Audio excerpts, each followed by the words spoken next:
Mikolo, solingi o s'abonner au Betika point. Kilongo TV.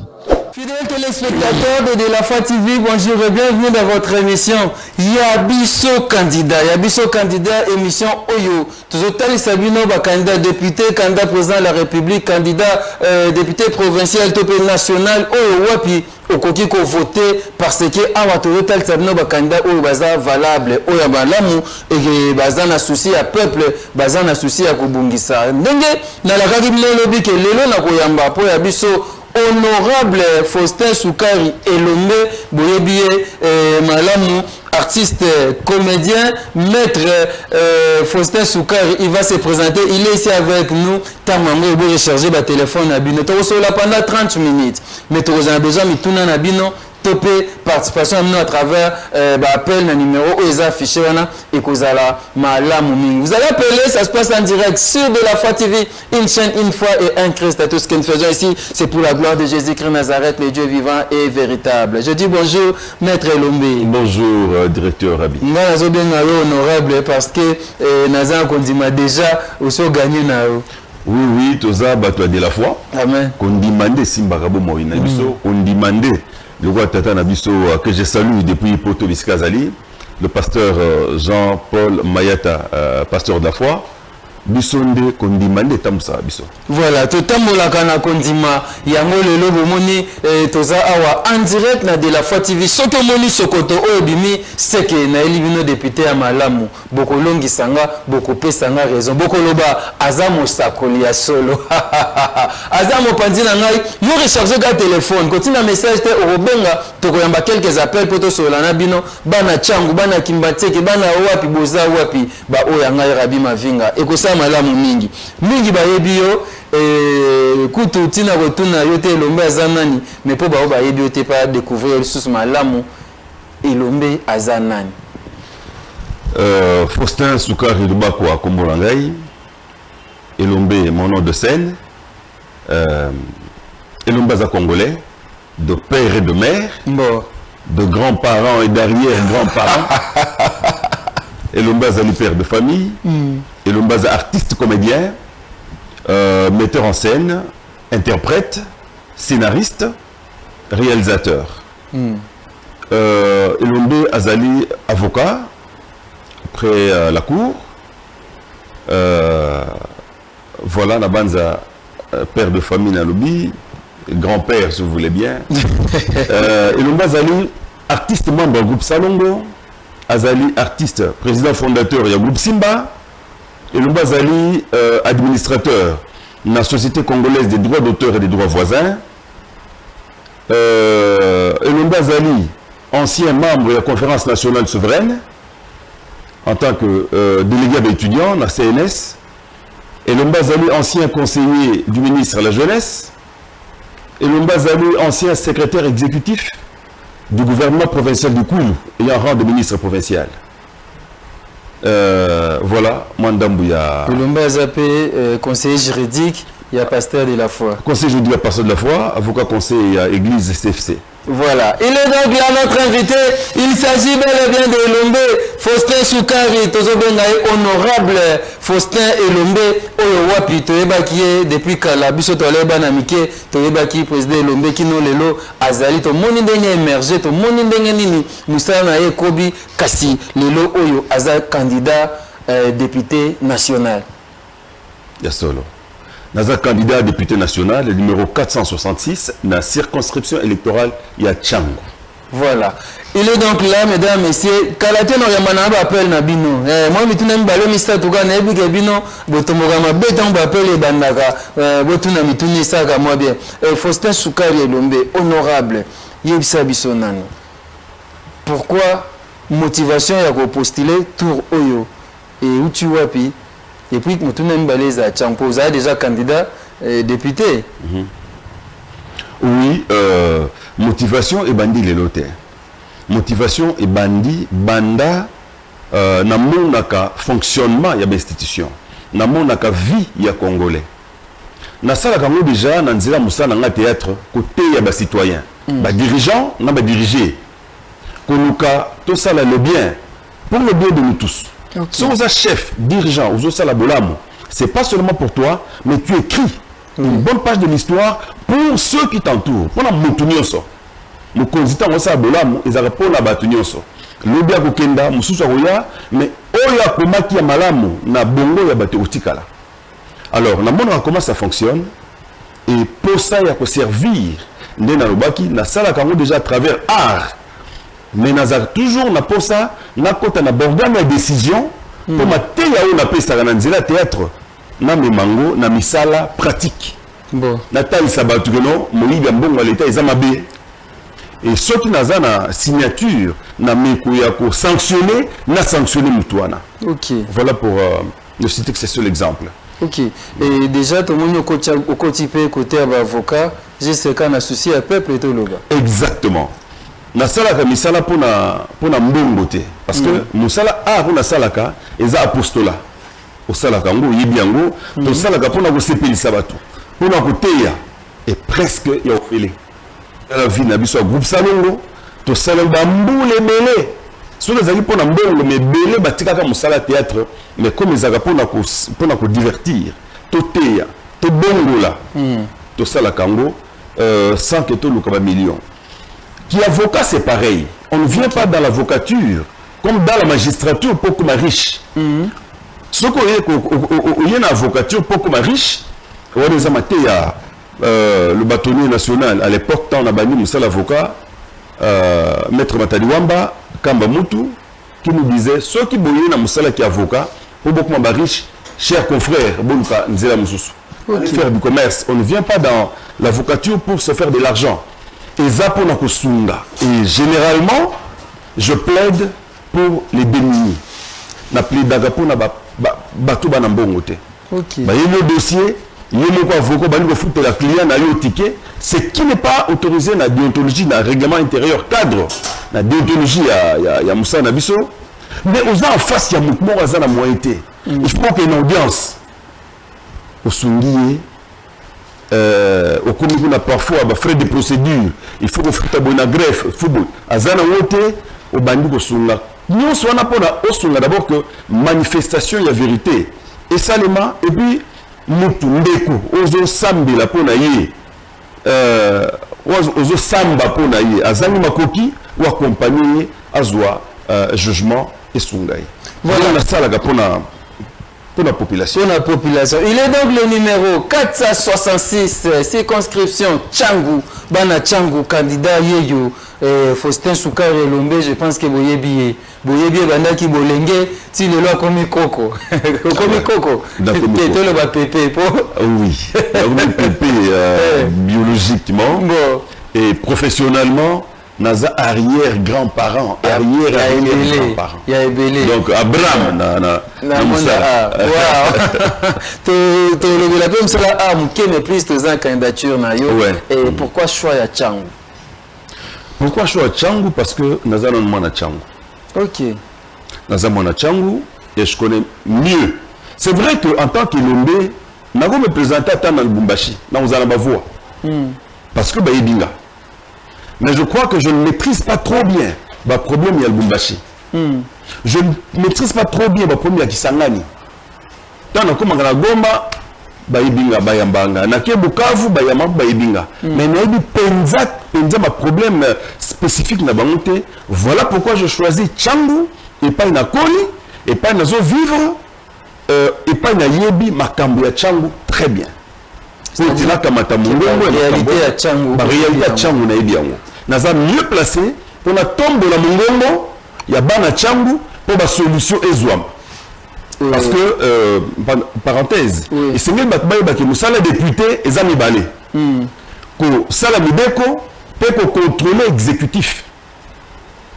Alors, le contrôle exécutif n'est pas trouvé. Qu'est-ce que vous avez fait? Quel est le programme ils ont arrêté pour un problème à Tchangou et Salamindegeni? Oh les abus, pourquoi ils ont bongaté? Tout le monde a charge de gérer, de répondre, de faire sa solution pour Tchangou et Zalan. Ils ont une partie à Kinshasa, une partie à Congo, ils ont le droit de bénéficier, il y a des infrastructures d'utilité publique, les ailleurs, Le Tambola Tchangou, il y a à peine quelques kilomètres de route. Belgiatica. Combien de centres récréatifs pour les jeunes? Combien d'infrastructures pour le renforcement des capacités des jeunes ou pour l'encadrement des jeunes? Les autres ont battu record la Koulouna. Koulouna, c'est quoi? C'est la misère. Koulouna, c'est le chômage. Il y a des conséquences. Il y a non-occupation des jeunes. Ok. Et parmi eux, il y a des détenteurs de diplômes d'université. Il n'y a pas de centre et pas de encadrer les jeunes pour apprendre des métiers pour la lobby abandonner à leur propre triste sort. Pourquoi insécurité nzele ezate na Tchangou? Lelo, attends bien la policier. Même le général Blaise qui dit na bureau de l'époque, tu veux dire sécurité là, je prends le quartier, par la Nazareth. Vous dites je crois. Oui, Panga. Ah, mais quoi, non, moi, Tchangou. Comment véhicule la police et comment on a pas la Nazareth? Bon. Comment on a Kikini là où se pose de problèmes d'insécurité? Quand on dit que comment on appelle ça encore? Au Katima, rivière Mokowana. Nini. Ah, quartier Nabiso. Billet là, voilà. Comment la police a facilement habillé là? Comment on a château d'eau? Comment na quartier na kuna na bibo mati kota singa si kota antenne kota singa inga? Comment policier a koma malgré sa bonne volonté, malgré sa bonne formation? Il faut le mettre dans les conditions, et parmi lesquelles le plus simple c'est faciliter l'accès à lieu. Nous avons on a besoin d'ambulance. Comment on a Fumukento, comment on a Bikoukou, comment on a centre hospitalier Sengeli, il n'y a pas de route. Ouais.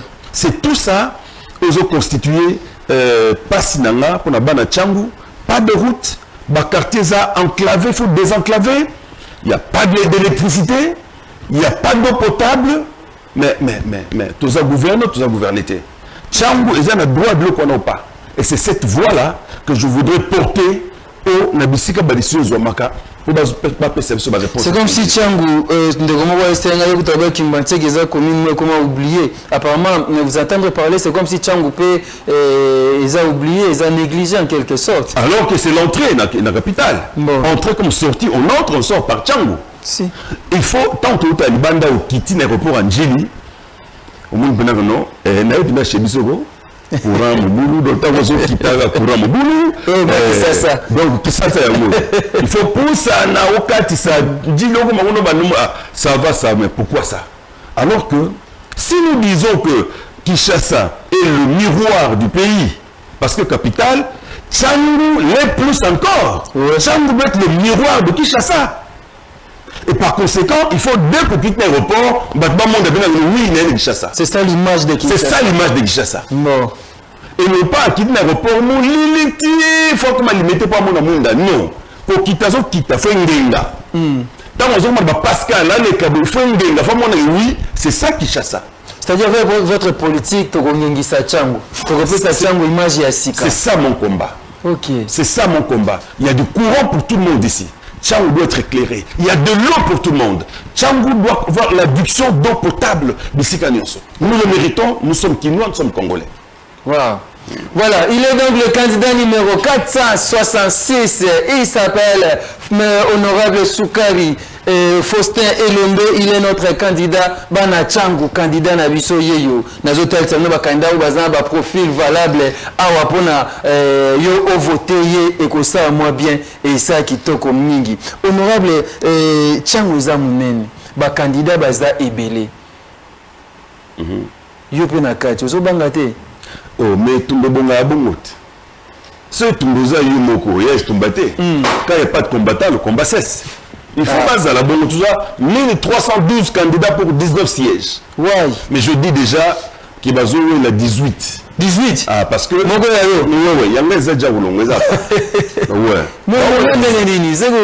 Vous allez dans Kadima.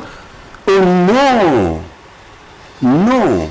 Nakutana président Kadima en tant qu'artiste pour te sensibiliser, pour te sensibiliser dans ma mbotaliseni. Je n'ai pas de rapport autre que professionnel, autre zala dans le roi, tant on me prononce qu'il n'a comme candidat. Mais je dis pourquoi naza sur un, na muto rundima, naza muto à foi. Et de deux, quel est le candidat le plus populaire na Tchangou Kolekanga? Azate. Aïe, sur toutes les avenues de Tchangou, on me connaît. Bon. Mais souvent, tous les candidats, ils sont là, 1312. Sur le 1311.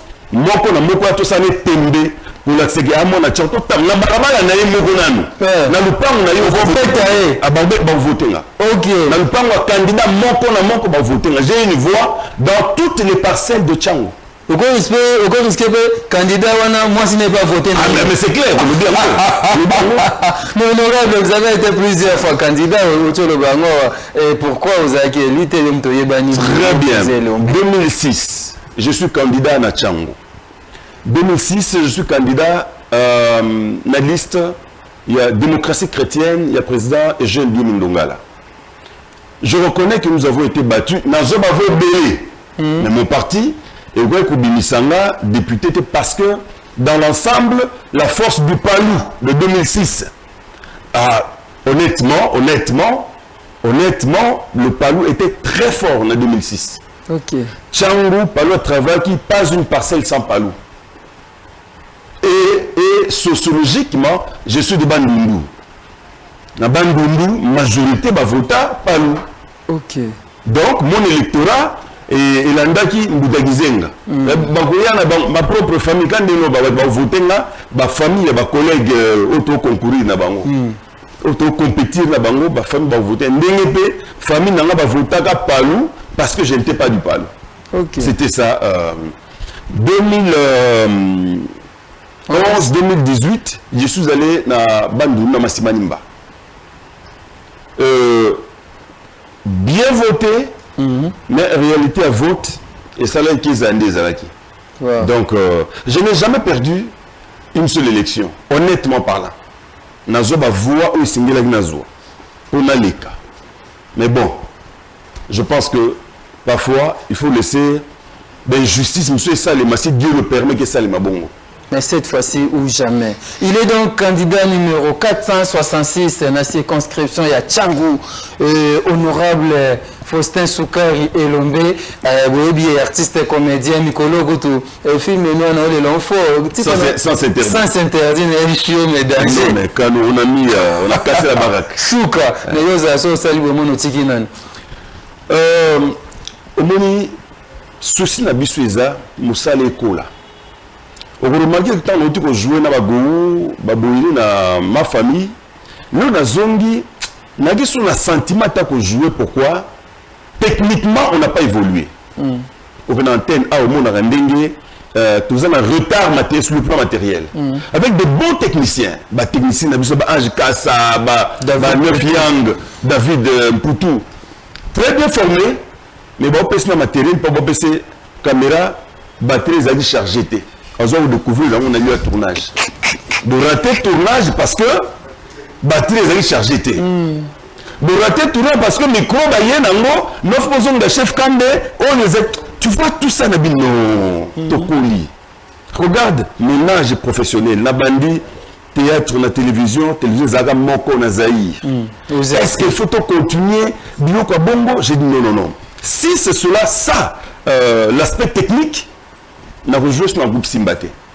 Parce qu'il faudra que Black Magic, c'est quoi? Ça coûte combien? On va tirer en gros pour te tourner, la caméra est bien, ça coûte quoi? Micro, on a là, ça coûte pas les jeux de la tête. Pour me là, ça là, on a de temps en temps, va monter sur le paix, on a une caméra cachée, ça va distraire le micro, qui dit bah, ma fin, et l'invité. Voilà, mais sans s'interdire. Félicitations. On a mis les moyens. Et les artistes, dans les conditions, pour tout ça, total, c'est que capacité à ça la mieux, ils ont dit. Ma bonne volonté, ma coquille à Mouki Monana, dit ça, il filme moi. C'est bon, mesdames, messieurs, il est donc le candidat numéro 466 dans la circonscription. Il y a Tchangou, je vous prie de lui voter. Il est donc là-bas. On a même deux candidats. Si on élimine 19 candidats, bon voter les bango Tchangou. ba o baleki awa ba monde ba député ya Tchangu miroir ya Tchangu yango oyo ba candidat oza candidat yo zo ya te ba ko voter Lombe ba ko voter ba voilà on me fait signe que nous allons aller du côté de la régie pour suivre un élément et puis voilà une vidéo. Voilà, on suit une chanson, juste l'extrait, on se retrouve après, comme ça, on va appeler nous benga no yamba te belete pour tangozo koka, il faut honorable que ça campagne naie, no yamba quelques appels. Suivons cette chanson que nous propose tonton Gauthier Kell, on se retrouve tout juste après.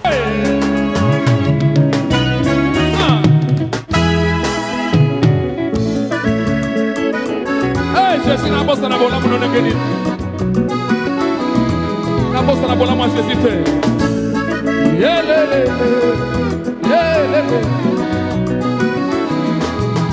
moto lokolanga nazwami kona yemba yaya eza nini eza ngolu euti na nzambe moto lokola mayata azwami kowa te ya lelo yo eza nini eza ngolu euti na nzambe moto lokolanga nalongwa paye nakoma mwana nzambe eza nini eza ngolu euti na nzambe soka za ngolu komola toboko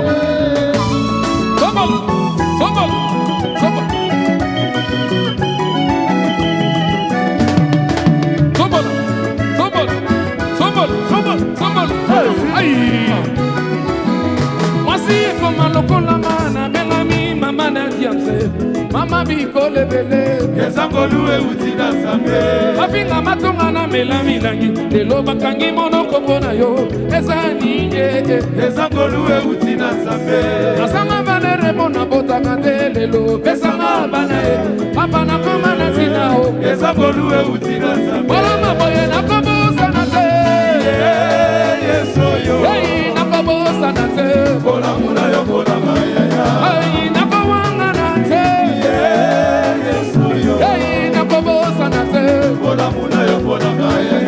ya butu obundela ngai nakobosana te itumba ya fami okotelanga papa nakobosana te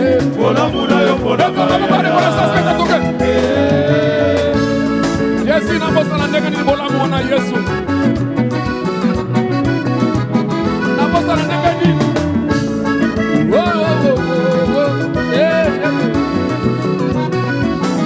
motako kelele lamba lelo nakomi kokaba na baninga basanga ezangolu euti na nzambe moto pantalon moko lelo nakomi kopesa na baninga bakelela ezangolu euti na nzambe kabotola ngai na mana nzoto kozalaki ya kodefa lelo nakomi kokaba ezangolu euti na nzambe oh Jésus.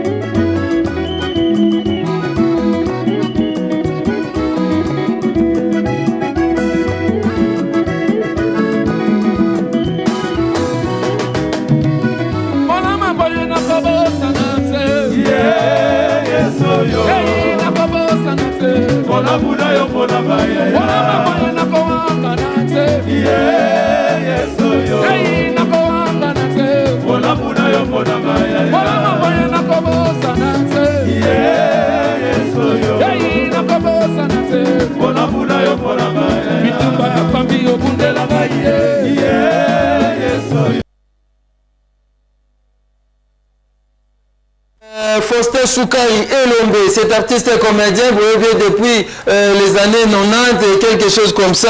Si Lolo Azali, vous m'avez émergé, Makambezo Kenda. Voilà, je vais maintenant recevoir vos appels. Pendant que vous appelez, vous allez poser vos questions. Par rapport à maître Otozane, maître avocat.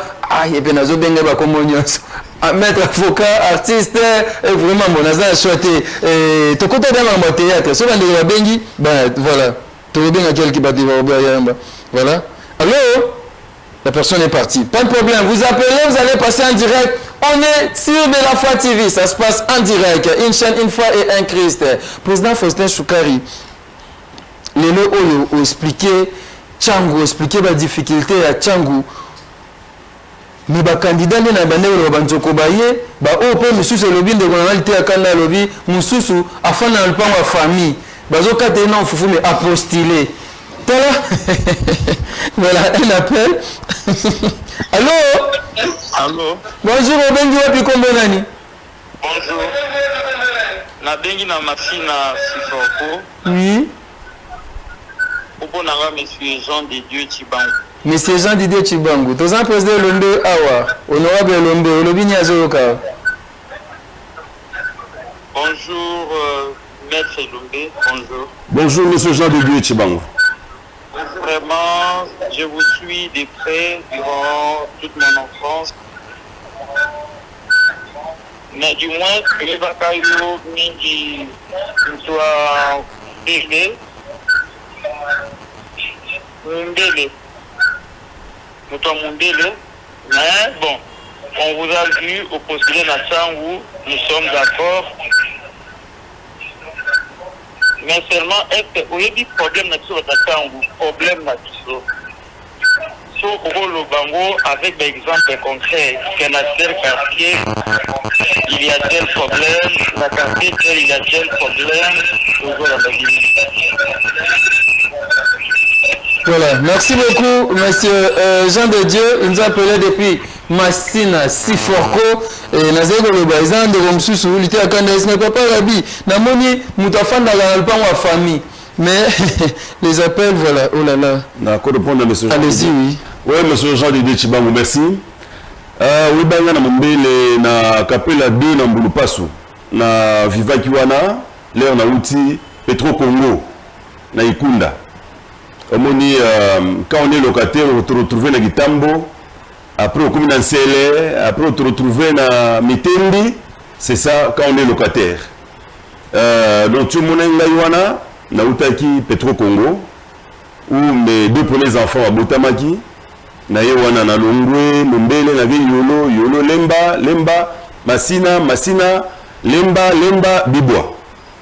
Voilà. Là, au moins. Ars et Alliance, les autres qui ont des caca. Donc là, Naza résident, la commune en Sele. Ok. Mais avant cela, Naza qui n'a un peu, na oumelalité, na Massina Maboudi, parce que nous avons un centre médical et pas c'est bien gratuitement depuis 2017, depuis 2007. Voilà. Donc voilà. Voilà. Donc, quand on parle de problème de Tchangou, je parle de Tchangou en globalité. S'il faut parler en détail, ça va prendre beaucoup de temps. C'est difficile, mais généralement, ce sont les mêmes problèmes. On a évoqué le problème de l'urbanisation de Tchangou. Les avocats, la plupart, il y a des problèmes, il y a des cours de tribunaux, il y a Tchangou, principalement, c'est des problèmes fonciers. Conflit, il y a des fumons. Dans l'État, on ne comprend pas. Alors, nous pensons qu'il va falloir tomber dans le Parlement pour que des lois claires ou ce qui est bien appliquées pour que les conflits et si là, des conflits fonciers. Voilà. Voilà, je pense que vous comprenez, il ne saura pas tout parler en même temps, sinon on risque de faire toute la journée, passer toute la journée ici, il y a un peu ça en détail, en grosso modo, je pense que vous comprendrez. Bana Tchangou, candidat Yeyo, Faustin Choukari et Lombe, voilà, on me fait signe qu'il me reste 10 minutes, merci à Gauthier. Je voulais recevoir quelques appels, Bana Tchangou, Kimbatie, Bana Sele, Bana Boye, Bana Loba, et ça moi bien, on a Lombe, honorable Lombe, il est là donc, il est le candidat numéro 466, tout voté. Artiste et comédien, tout le monde a évolué. Parmi les 19 sièges au Ezali, il y a déjà un mot qu'on a. Oui, de la 18. Mais ce que je sais, pour adversaire, on a filmé, c'était comment son nom, Olivier Jean-Jacques. Ça, a postulé. Kalonji. Jean-Jacques. A postulé déjà postulé. Il y a mystique. Kalonji, moi, dans Vita. Tu peux essayer de beauté, Jean-Jacques, un très bon artiste. Mon frère, il s'est à féliciter. Et il y a côté qu'il est. Quand on dit la rappel, toi, Sandeni, parce que vous me faites signe qu'il me reste quelques minutes, ou bientôt tout tableau sur candidature, et voilà, un autre appel, je reçois quand même. Allô, bonjour. Obengi wapi kombo nani? Allô. Bonjour. Nabengi depuis Njili papa, tozana Njili na district ya Changu. Bon, kombo nani? Kombo nanga mama Keren Sungu. Tozana honorable Elombe naebite olobi nini pona ye? Namoni honorable na biso papa Elombe postulé à na Changu. Vraiment tolingaka ye mingi. Bon. Tolingaka ye vraiment mingi. Déjà nde tolandaka ye na ba théâtre papa, tosepela na ye. Alors éducation o apeselaka biso na TV, image o ya pesaka tongi akota nango penza na parlement. Ok. Akota nango penza na parlement pour que maman bien penza ezala na kati ekozala na avantage na biso population. Papa Rabi, Maman. oyebi ke biso population tosouffre. Honorable na ebite so azoyoka ngapi. Nazoka maman. Azoyoka. Biso population tozosouffrir makasi papa, tozosouffrir penza. Ya moi postulé, c'est ça président. Bato bakende kolela biso bapongi kuna. Bato bakende kolela biso bapongi kuna yakende kolala te Papa Elombe. Oui maman. Musala penza esalama surtout na milieu culturel oyo moko za muta ota penza ba sérieux. Ota ba sérieux ba programme ezala vraiment ya éducatif pour que biso na bana biso tozala na ba image ya bientôt landara télévision à tout moment ensemble. Ezala sous kende ezala ka papa na salon koto okimisi bana na chambre pour eux ko bimela bino oyebi. Merci. La biso penza sérieux s'il vous plaît papa. Papa Rabi permettre ngana pesa pe batumbote. Ah, ils ont émission pe sambo tété pardon vraiment. Ils ont émission to la biso candidat président Lomaza numéro 466. OK, papa Elombe toza simana otoko voter biso na Changu toponi yo. Merci maman, merci. Merci Tokobunda. Tokobunda ba problème les ebele na Changu toki poto bunda. Surtout nous dans le domaine culturel et dans le domaine où il y a na vie juridique ebele sengeli to telema pour la loi sur la politique culturelle. To banda déjà travailler na ngo ko banda kondo ministre Banza Mukalai et un projet de loi au travail de Paul Balenza. Oui, tous les bisonnoso. Il n'est pas postulé l'issous. Oui, honorable Paul Balenza n'a pas simboté mingi. Voilà. Le président Lombe Bimisi Banebele, voilà les appels continuent. Na ara Bimisi Banebele. Allô? Allô papa Rabi. Bonjour. Ouais. Bonjour. Obengi wapi kombo nani? Na bengi na commune Njili kombo langa Julio Sama. Ya Julio, tozolanda toza président Lombe olobi nini? Oui, motuna nanga eza boye pour la papa na biso candidat 466. Oui. Papa soki tovote toyebi te na nsima ya kovote bato bakoengage wana eza kaka bacomédien to akozwa bandeko na ye mosusu mpo nayebi ke soki abimi candidat awa seke bacomédien nyonso toyebi bazwi misala epo biso bagene. Merci. eloko osala mpona korécupere bagene nyonso baza na faille. Merci. Merci. Wana seke omona bavide loin. Kasi kwa musala bato bayewe bazoseka na bango kaka. Ouais, allez-y. Naza candidat député national pour le peuple congolais nyonso. Nazali kaka pour na artiste te. Musala na musala pour na congolais nyonso. Ba maraîcher, ba artisan, ba scientifique, ba enseignant, ba médecin, makamna bango de tokendo lobela. Donc makamba congolais nyonso. Donc ici aux ali, ba problème na eux en tant que jeunes, les ali moko ba préoccupation na ngai. Donc vous avez Kimia voté 466 et ça pour tout ça musala pour na congolais nyonso. Voilà, vous appelez, vous passez en direct, vraiment tu aussi ça te remarque, tu as choisi, tu as 10 minutes, n'était ce commis combien honorable. Au bout de Nebele, bah Irsil, voilà 5 minutes, merci. Bah Irsil Pechanga, et Bele pose n'est pas cité bah oui avant et oh là là, voilà. Allô? La personne est partie. Lelo Oyo, aux affaires, il y a Rosala artiste. On peut se le dire. Oui, Rabi Naza très fier à vous à l'artiste Nous sommes très fiers d'avoir fait ce que j'ai fait dans le monde de l'art. Lelo et Lombe peut quitter la scène artistique, mais Lombe restera ad vitam aeternam. Aussi longtemps que tu vas vivre dans RDC. Et Lombe a fait un travail au Lelo. Naboti bana obaboti oui. On se retrouve dans un ancêtre commun quelque part qui s'appelle Lombe. Nous sommes très fiers nango. Okay. Quel que soit des rififis qu'il peut y avoir entre celui ou celui-là. Allô? La personne est partie. C'est comme dans une famille, il ne manque pas de couac, mais je reste le père de famille et nous sommes très fiers et surtout que au moment que ceux qui ont suivi l'lignée nanga ou la formation nanga, bazana objectif moko c'est faire aria bien, verser, orienter vers l'éducation, vers le redressement des mœurs, vers la correction des tares de la société.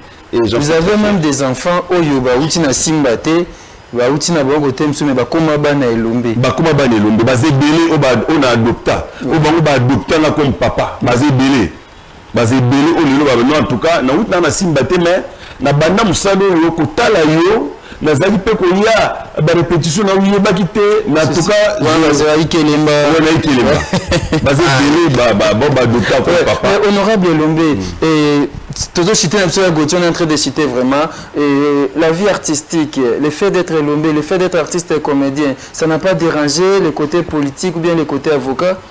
Non. Le côté avocat d'abord, et ça que le règlement intérieur cadre le RIC ne m'interdit pas de faire de l'art. Okay. Au contraire, permettant là, une ouverture encore plus belé. Sauf que le RIC m'interdit seulement dans le commerce. L'avocat ne peut pas faire du commerce. Okay. L'avocat ne peut pas avoir une profession où il peut créer rapport de subordination à agent quelque part en tant qu'avocat. Non. Un RIC est interdit de quoi. Et comme ça, il y a un spectacle et comme ça, l'avocat sur scène. Parce qu'après tout, je suis assermenté. D'après ta serment, dans un avocat, il y a République assermenté. Donc, bilo comme Soussou, comme politique, non, je suis fier d'avoir été et d'être encore artiste et permettant là, d'abord milieu politique nyonso.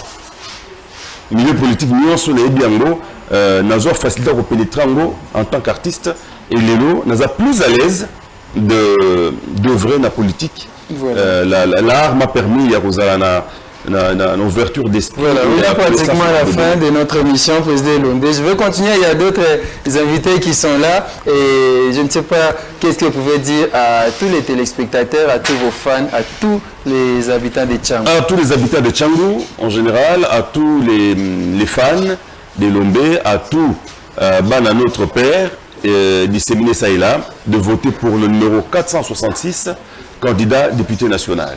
Qu'il soit rassuré que je serai le famille Libota bango nyonso bana koko na bango azana na bitumba et senga bakoko nyonso bakotango to saila mboka na biso.